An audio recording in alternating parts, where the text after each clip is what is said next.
तो hello everyone, this is doctor Vishal Johri और जिस समय ये मैं वीडियो शूट कर रहा हूँ नवंबर एंड चल रहा है और इसके जस्ट एक महीने बाद आप सभी लोगों के जो प्री यूनिवर्सिटी एग्जाम है और उसके 2-3 हफ्ते बाद आपकी यूनिवर्सिटी एग्जाम हो जाएंगे। और इस दैट मूवमेंट आपका एंड मूवमेंट पे अगर आपको पता हो क्या सही नोट्स क्या है, कौन सी अपनी सही बुक है जिसको अपन एंड टाइम पे अपन को पढ़ना है और अपने सारे आईएमपी टॉपिक्स क्या है और सारे प्रीवियस ईयर के पेपर किस तरीके से अगर आपको सॉल्व करना है, अगर ये सारा मटेरियल अगर आपको एक जगह पे मिल जाए और आपको ये पता चल जाए किस तरीके से इनको यूज करना है, तो मैं आपको बताऊं आप लास्ट मोमेंट पे भी अगर आपने पढ़ाई शुरू करी ना, एक महीने के अंदर अगर आपने पढ़ाई शुरू करी है, आप तब भी बड़े आराम से पास हो सकते हमारी योजना ऐसे नहीं होती। आपको लगता होगा कि लास्ट मोमेंट ऐसा कर दिया, लास्ट मोमेंट ऐसा कर दिया। ऐसा नहीं होता है जी।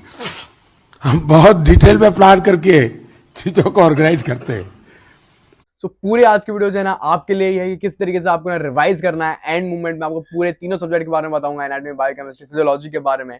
तो सबसे पहले यहाँ पे मैंने जो है ना 3 कैटेगरी में डिवाइड करा स्टूडेंट को। सबसे पहले आप ये पता लगाओ कि आप कौन सी कैटेगरी में हो। तो सबसे पहली कैटेगरी के वो स्टूडेंट है जिन लोगों ने ना बिल्कुल भी कुछ नहीं पढ़ा, बिल्कुल जीरो है, एकदम पूरे फुल मजे कर रहे हैं, उन्होंने अपने फर्स्ट ईयर में कुछ नहीं पढ़ा। अगर आप इस कैटेगरी में हो तब भी मैं आपको ऐसी स्ट्रेटेजी बताऊंगा ना, सो आप बिल्कुल आराम से पास हो जाओगे। तो बिल्कुल बिल्कुल एंड तक देखना। दूसरी कैटेगरी के वो लोग हैं जिनने क्या होता है ना, सिर्फ एक आध सब्जेक्ट अच्छे से पढ़ा होता है, बाकी के 2 सब्जेक्ट उन्हें बिल्कुल अच्छे से पढ़े नहीं होते। फिर थर्ड कैटेगरी के वो स्टूडेंट होते हैं जो लोग क्या करते हैं ना, जिनने सब कुछ थोड़ा थोड़ा पढ़ा होता है। और सबसे ज्यादा बुरी हालत ना तुम लोगों की होती है थर्ड कैटेगरी के लोग की। साला ये दुख का खत्म नहीं होता बे। फिर लास्ट में वो कैटेगरी होती है, मैंने ना फोर्थ कैटेगरी के स्टूडेंट को रखा नहीं क्योंकि वो लोग सब कुछ पढ़ के बैठे हैं। तो तुम्हारे बीच में ये जितने भी ऐसे स्टूडेंट हो ना, सबसे पहले इन लोगों से तुम्हें बिल्कुल दूर रहना है। क्योंकि ये लोग ऐसे लोग हैं ना, इनको तुम देखोगे यार बहुत चिल बैठे हैं, बिल्कुल पढ़ नहीं रहे, ये फिर भी कर लेंगे यार क्योंकि इन्होंने सब कुछ ऑलरेडी पढ़ के रखा है। तो सबसे पहले तुम इन लोगों से दूर रहो। सो फर्स्ट मैं आपको बताऊं, अगर तुमने कुछ भी नहीं पढ़ा, फर्स्ट कैटेगरी के अंदर तुम आते हो, तो सबसे पहले ना बिल्कुल एक रैपिड रिविजन की जरूरत है। You need to have something like rapid revision. तो रैपिड रिविजन के लिए तुम लोग क्या कर सकते हो मैं आपको बताऊं। तो ना फोन खोलो, फोन के अंदर तुम अपना प्रिप्लाइडर ऐप को ओपन करो, उसके वीडियो सेक्शन के अंदर जाओ, देन उसके नीचे की तरफ तुम्हें यहाँ पे मिल जाता है ये रैपिड रिवीजन।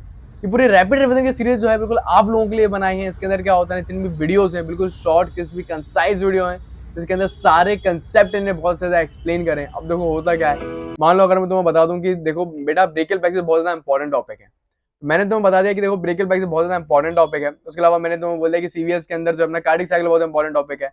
अगर तुम डायरेक्ट बुक खोल के तुम रीड करने लगोगे, मैं तुम्हें बता रहा हूँ तुम्हें कुछ भी समझ में नहीं आने वाला, क्योंकि साल भर तुमने कुछ भी नहीं पढ़ा।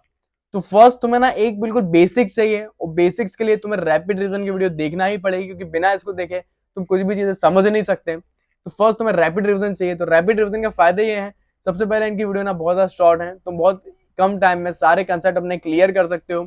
उसके अलावा इनकी वीडियो के जस्ट नीचे सारे नोट्स आपको मिल जाते हैं, आप नोट्स भी बना सकते हो। इनकी वीडियो के नीचे सारे आपको नोट्स मिल जाते हैं। तो देखो क्या होता है ना, तुम्हें नोट्स बनाने में तुम्हारा टाइम वेस्ट नहीं होता। वीडियो के जस्ट नीचे नोट्स हैं, वीडियोस देखो, सारे कंसेप्ट क्लियर करो और डायरेक्ट इनके सारे नोट्स पढ़ लो। तो इससे तुम्हें सबसे बड़ा बेनिफिट बताऊं क्या मिलेगा, जो अपने 20 नंबर के एमसीक्यू जो आते हैं ना यूनिवर्सिटी एग्जाम में, वो सारे तुम्हारे अंडर हो जाएंगे यार। और यूनिवर्सिटी एग्जाम में 20 नंबर ना तुम्हें पास और फेल कर सकता है। सबसे पहले इनकी वीडियोस देखो, वीडियोस के नीचे आपको नोट्स मिलेंगे, आप इनके नोट्स पढ़ सकते हो।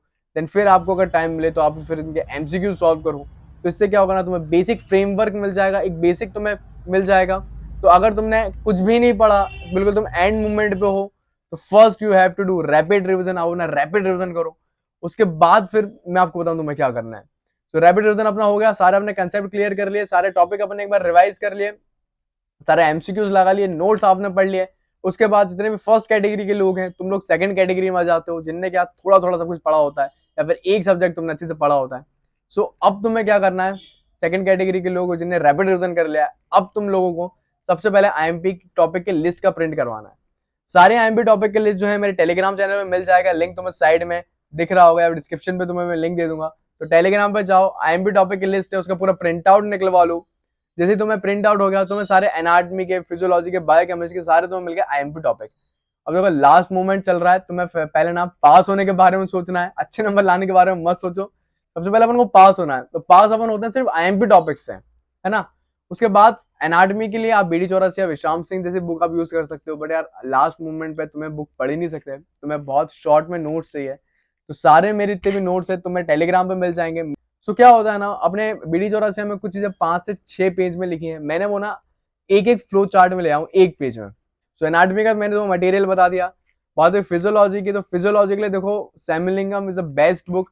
अगर तुम्हारे आखिरी के महीनों में अगर तुम्हें पढ़ना है तो यार सैमुअल लिंगम से ही तुम पढ़ सकते हो, क्योंकि सैमुअल लिंगम ऐसी बुक है ना, जैसे कि अगर तुमने कुछ नहीं पढ़ा, अगर तुम कोई टॉपिक सैमुअल लिंगम से पढ़ रहे हो, तुम्हें डायरेक्ट ना सारी चीजें समझ में आने लगेंगी। बहुत इजी लैंग्वेज में लिखा हुआ है और उसके नोट्स बनाने की भी जरूरत नहीं होती। डायरेक्ट तुम हाईलाइटर लो और सैमुअल लिंगम के अंदर ना जो भी आईएमपी टॉपिक है उसके हिसाब से तुम ना हाईलाइट करते जाओ। तो बेस्ट बुक है सैमुअल लिंगम, तुम उसे एक एक टॉपिक एक एक दिन में निपटा सकते हो। फिर बायोकेमिस्ट्री की बिल्कुल चिंता मत करना, Satyanarayan is one of the best book. सबसे पहले क्या होता है ना, सारा आईएमपी टॉपिक सत्यनारायण से रीड कर लो, हाईलाइट लगा लो, तुम्हारा सारा काम सिर्फ सत्यनारायण से हो जाएगा। ठीक है, तो तीनों सब्जेक्ट का मैंने सबसे पहले तुम्हें बता दिया, आईएमपी टॉपिक की लिस्ट है उसको प्रिंट निकलवाओ। उसके बाद जितने भी मैंने तुम्हें मटेरियल बताया उन्हीं मटेरियल से पढ़ना, क्योंकि एक महीने में तुम वहीं से पढ़ सकते हो, तुम कोई भी दूसरी बुक तुम यूज मत करो, या फिर अलग से तुमने साल भर तुमने नोट्स बना रखे हैं तो नोट्स को पढ़ो, है ना। मतलब कोई ना कोई मटेरियल होना चाहिए, तुम डायरेक्ट बुक से नहीं पढ़ सकते। तो इस तरीके से तुम्हें करना है। फिर लास्ट कैटेगरी के लोग जिनने यार थोड़ा थोड़ा सब कुछ पढ़ा हुआ होता है, तो यार सबसे ज्यादा खतरा ना तुम लोगों को ही है, क्योंकि तुम लोग ये सोचते हो कि यार हमने तो पढ़ रखा है तो अब हमें ज्यादा तो पढ़ना नहीं है। अब क्या होता है ना, तुम एक चीज समझो, जिसने कुछ नहीं पढ़ा वो ना फटी में सब कुछ पढ़ लेता है, एंड में पास हो जाता है। मैंने बहुत बार मेरे कॉलेजेस में देखा है, या जिन्हें सब कुछ पढ़ा होता है यार वो लोग तो जाहिर सी बात है पास तो उनको होना ही है। जो बीच के कैटेगरी के लोग होते हैं ना, थोड़ा थोड़ा सब कुछ पढ़ा होता है, वो लोग ही अक्सर जिनकी सप्लीमेंट्री आती है, इन्हीं लोगों की आती है, क्योंकि ये लोग ना ओवर कॉन्फिडेंस में हो जाते हैं। भाई लैंड करा दे बस भाई मेरे, मैं माता। तो तुम लोगों को भी यार सारे आईएमपी टॉपिक के बाद पढ़ने पड़ेंगे, ब्रशअप सब कुछ करना पड़ेगा। तो कुछ इस तरीके से तुम अगर स्ट्रेटेजी रखते हो कि आईएमपी टॉपिक आपको प्रिंट आउट निकलवाना है, मैंने आपको नोट्स बता दिए, उस नोट्स के हिसाब से पढ़ना है, और अगर तुम्हें 20 नंबर के एमसीक्यू अच्छे से सॉल्व करने हैं तो उसके लिए रैपिड रिवीजन जो है प्रिपलेटर का वन ऑफ द बेस्ट है। आप इसके पूरे 20 नंबर के एमसीक्यू जो है ना आपके हाथ में आ जाएंगे, जो आपको आराम से पास करवा सकते हैं। फिर मैं आपको बताऊं, मैंने इसके अंदर एक एडिशनल चीज आपके लिए ऐड करी है। मान लो आपके एक हफ्ते बाद यूनिवर्सिटी एग्जाम है, आपने मेरी वीडियो बहुत लेट देखी, या फिर ये वीडियो देखने के बावजूद आपने नहीं पढ़ा, आपके एक हफ्ते बाद ही आपका यूनिवर्सिटी एग्जाम है, इस मोमेंट पे आपको क्या करना है? तो यार इस मोमेंट पे ना आपको बहुत ज्यादा सिलेक्टिव होना पड़ेगा। मतलब आईएमपी भी अगर अपन देखें ना, तो यार करीब 100 से 200 आईएमपी हो जाते हैं, आईएमपी भी बहुत हो जाते हैं। इतने आईएमपी भी अगर एक हफ्ते में अपन नहीं कर सकते, इसके लिए आपको सुपर सिलेक्टिव होना पड़ेगा। सुपर सिलेक्टिव होने के लिए आपको क्या करना है, प्रीवियस 5 ईयर के पेपर आप प्रिंट आउट करवा लो।